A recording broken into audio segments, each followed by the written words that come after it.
I'm Ben Eisenbach. I'm presenting our work entitled CLearning, Learning to Achieve Goals via Recursive Classification. This is joint work with Sergey and Russ.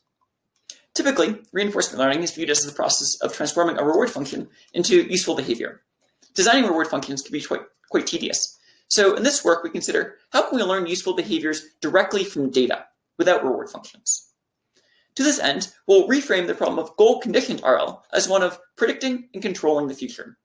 For example, looking at this ant-like robot here, we want to predict where will this robot be in the future. In particular, we want to estimate the density over time-discounted future states.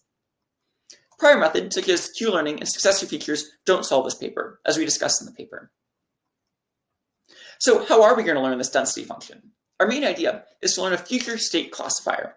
This classifier takes as input the current state in action, as well as some other state, and tries to guess, does this other state come from the future, or is it just some random state?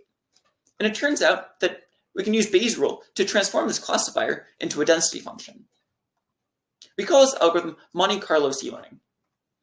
Here are some visualizations showing that CLearning accurately predicts where the agent will be in the time-discounted future.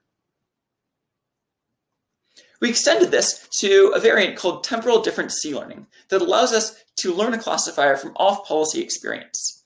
I'm not going to go into the details, but the resulting algorithm ends up looking similar to CLearning with a couple differences.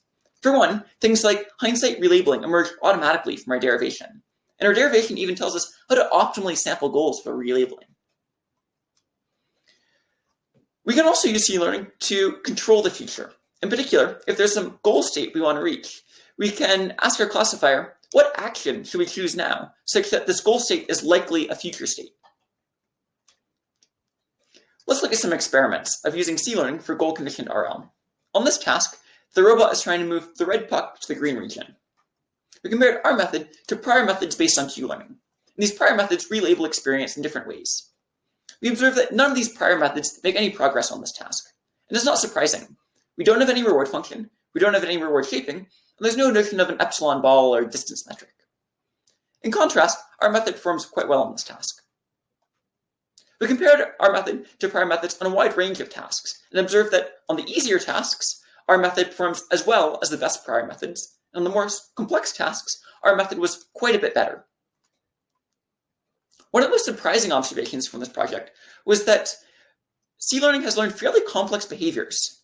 These are failure cases when the robot has failed to reach the goal, but has learned to automatically retry. In short, we've presented CLearning. There are a number of things I didn't get a chance to talk about, such as how CLearning satisfies certain Bellman equations. Check out the paper for more information.